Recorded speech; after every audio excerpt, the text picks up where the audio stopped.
Selamat datang Ustadz Hafiz, kembali lagi di podcastnya Dr. Alia THT. Gimana kabarnya? Alhamdulillah sehat. Pagi sehat, Pagi. Alhamdulillah. Kemarin kan kita ngobrol-ngobrol dengan salah satu santri di SKS Cahaya Al-Quran ya, ada Jalal. Nah sekarang kok sendirian Ustadz? Ya lagi pengen sendirian. Oh iya benar. Karena kalau sendirian tuh kadang suka ada imajinasi tersendiri gitu ya. Kita bisa muhasabah diri juga gitu ya Ustadz ya. Kok jadi saya yang ngajarin? Ustadz, kita ngobrolin tentang ayah keren. Ayah keren itu seperti apa sih kalau dalam Islam nih Ustadz? Jadi bahasa keren ya, kata keren itu sesuatu yang luar biasa kan gitu ya. Jadi sesuatu yang luar biasa. Sedangkan kita para orang tua, terutama ayah itu bisa memiliki berbagai macam keahlian ya, keahlian misalnya ahli menyanyi misalnya ya. Itu kalau dalam Islam tidak keren itu ya. Gitu. Misalnya juga ahli apa di bidang olahraga ini. Sehingga itu sesuatu yang tidak keren dalam Islam. Nah, yang keren itu adalah seorang ayah yang mampu membawa seluruh keluarganya itu masuk surga bersama-sama. Itu baru keren. Itu baru keren banget. Iya, keren. Dalam Islam harus itu yang keren itu. Berarti TOP BGT. Ya. Bahasa gaul. Top banget. Oh, alah. Iya. Ya, kita harus keren-kerenan gitu loh. Iya, benar. Nah, berarti kalau misalkan mau jadi ayah yang super keren dalam Islam gitu ya, di mata Allah bahkan bisa sampai surganya Allah itu, ayah ini harus melakukan hal seperti apa, Ustaz? Ya, baik. Tentunya seorang ayah itu adalah sebuah pimpinan dalam rumah tangga. Dia bertanggung jawab penuh untuk semua keluarganya. Maka ada beberapa hal yang bisa dia lakukan untuk membawa keluarganya itu dalam keridhaan Allah di dunia maupun di akhirat. Seperti yang difirmankan oleh Allah Subhanahu wa taala dalam surat Luqman ayat 13, insyaallah nanti kita sampai ayat ke-19 karena ini adalah isinya tentang nasihat-nasihat yang sangat bermanfaat untuk para orang tua terutama seorang ayah. Yang pertama Allah menyatakan dalam surat Luqman ayat ke-13, wa idz qala Luqmanu li ibnihi wa huwa ya'iduhu ya bunayya la tusyrik billah. Dan ingatlah ketika Luqman berkata kepada anaknya di waktu ia memberi pelajaran kepadanya, hai anakku, janganlah kamu mempersekutukan Allah. Innasyirka ladzulmun adzim. Sesungguhnya mempersekutukan Allah itu adalah benar-benar kezaliman yang besar. Nah, ayat ini memberikan penjelasan bahwa orang yang mati dalam kesyirikan, orang yang mati dalam kekafiran, kan dia tidak akan masuk surga. Maka otomatis dia sudah tidak keren lagi. Kenapa? Karena tidak mampu membawa keluarganya yang oleh Allah diamanahkan padanya di dunia, mendampinginya, baik dalam keadaan yang suka maupun duka. Tapi di akhirat dia berpisah. Maka ini bukan sesuatu yang keren. Yang keren itu dia bisa membawa keluarganya, anaknya, istrinya itu pada surganya Allah Subhanahu wa taala. Maka pesannya Luqmanul Hakim dalam ayat ini yang Allah jelaskan itu adalah yang pertama, jangan pernah mensekutukan Allah.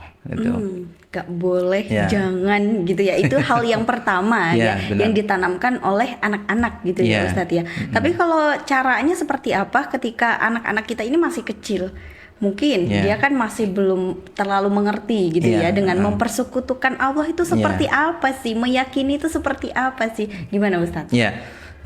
Terkait untuk menanamkan keimanan ini terkait tidak mensekutukan Allah dengan sesuatu apapun itu adalah memang sesuai dengan usia ya. Kalau misalnya anak-anak usia dini ya kita kasih dia itu gambaran-gambaran bahwasanya kita ini adalah diciptakan oleh Allah Subhanahu wa taala.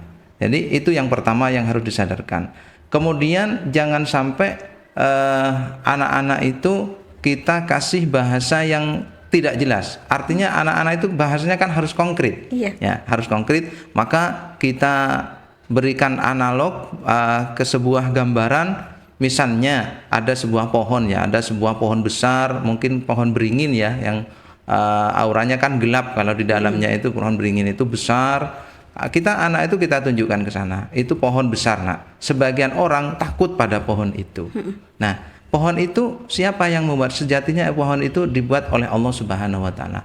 Kemudian Allah itu sangat tidak menyukai manusia yang takut kepada selain Allah. Maka anak itu akan mulai memahami, oh jadi kayu ini atau pohon besar ini hanyalah ciptaan Allah, bukan sesuatu yang mestinya aku takuti. Nah, dari situ nanti kita sampaikan, itulah Nak yang dimaksud dengan menyekutukan Allah dengan makhluknya. Makhluk itu adalah ciptaannya, sedangkan Allah itu Al-Khaliq, Allah itu penciptanya.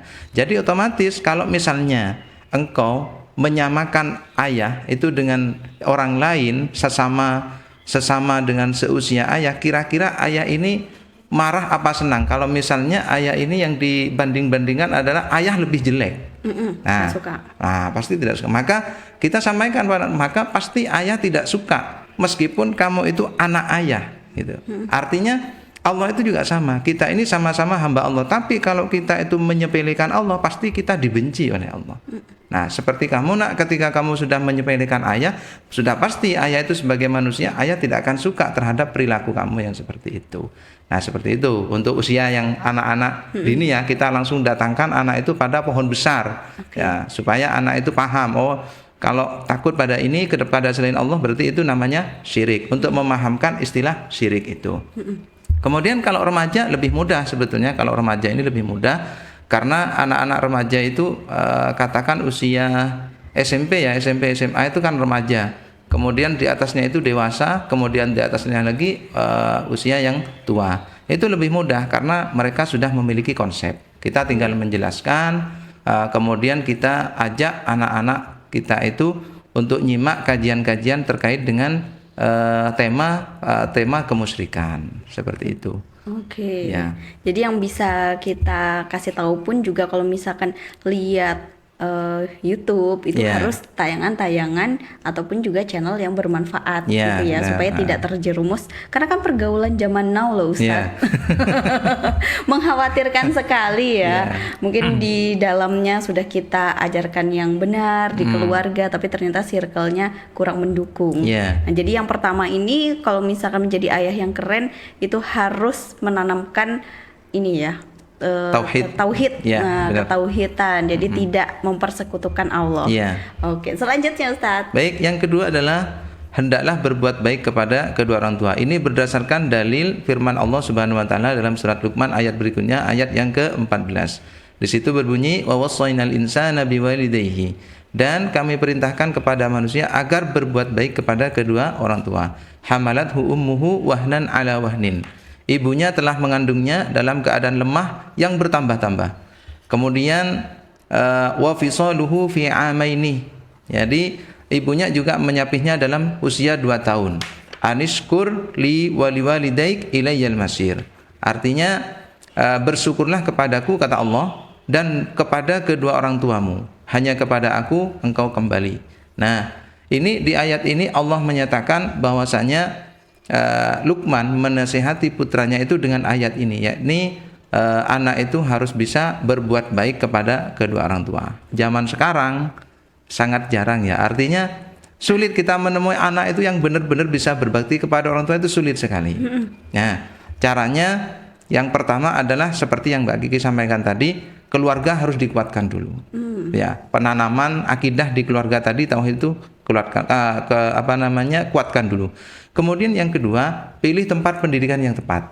Ya, itu ya. Contohnya di SGS. Boleh sekolah Quran dan Sains, karena di dalam sekolah Quran dan Sains itu bukan hanya belajar menghafal Quran, tapi iman, adab semuanya kita ajarkan. Masya Allah, ya. Lengkap sekali. Kemudian yang berikutnya, pilih anak-anak itu tempatkan pada komunitas yang mendukung terhadap visi misi kita sebagai keluarga untuk mendidik anak itu menjadi anak yang soleh. Jangan sampai komunitasnya dengan anak-anak yang tidak soleh, karena pastinya itu akan sangat berpengaruh. Di keluarga dikuatkan, kemudian pilih pendidikan yang tepat, lingkungan anak itu juga teman bergaulnya kita pilih. Jangan sampai anak itu salah dalam pergaulan. Karena apa? Kita kuat di dalam keluarga, pendidikannya tepat, tetapi ketika dia bergaul dengan temannya yang tidak sejalan dengan kita, dengan pendidikannya, maka dia akan mulai terpengaruh. Kalau dalam bahasa itu ada interferensi gitu ya. Artinya sudah ada campuran-campuran, tidak murni lagi kesolihannya. Sudah ada, mungkin awalnya adalah sikapnya berubah dari anak baik menjadi anak yang kurang respon, menjadi anak yang cuek gitu ya. Kemudian dari perkataan, bisa jadi dia mulai menerima kosakata yang kurang bagus. Kemudian dari perbuatan, bisa jadi dia melihat temannya berbuat tidak baik, dia menirunya. Sehingga misi dari keluarga dan pendidikan untuk menjadikannya anak yang berbakti kepada orang tua itu sangat sulit. Bahkan dia mungkin kalau Allah meridhoi ya, bisa jadi dia tidak bisa menjadi anak yang berbakti karena pengaruh dari lingkungan atau komunitasnya itu. Jadi kita sebagai orang tua nggak apa-apa ya untuk memilihkan teman untuk anak-anak kita. Misalkan kamu jangan temenan sama ini karena ini seperti ini. Kamu harusnya temenannya sama yang seperti ini gitu. Boleh, nggak apa-apa. Karena itu bukan tujuan untuk menjelekkan ya, tapi untuk melindungi anak kita dari bergaul ke arah yang tidak tepat ya. Beda kalau kita gibah. Kalau gibah kan ngerasa nih. Ngomongin, anak itu gini. Beda. Gitu ya, beda ya. Iya, beda. Kalau ini tujuannya untuk mendidik anak kita, menyadarkan anak kita supaya tidak terpengaruh dengan temannya itu, ini dianjurkan supaya anak itu memiliki pemahaman karena dia enggak tahu kan gitu. Beda dengan kita. Kalau kita kan sudah dewasa tahu, oh itu enggak baik, maka kita dengan sendirinya menghindar. Tapi namanya anak, kalau dia ditinggalkan temannya, dia dicuekin temannya, pasti tertekan kan? Iya, nggak punya teman. Nah itu gitu. akhirnya dia otomatis walaupun temannya sudah tidak baik, tetap aja ngikut. Iya benar. Demi mendapatkan teman bergaul kan begitu. Iya.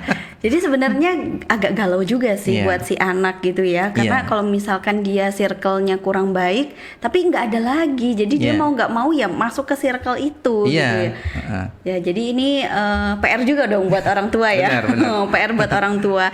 Nah itu dua cara ya, dua nasihat maksudnya. Dua nasihat dari Luqman Al-Hakim yang bisa kita contoh gitu ya. Nanti selanjutnya masih ada kan ya Ustadz ya? Masih ada. Nanti kita lanjutin di part 2.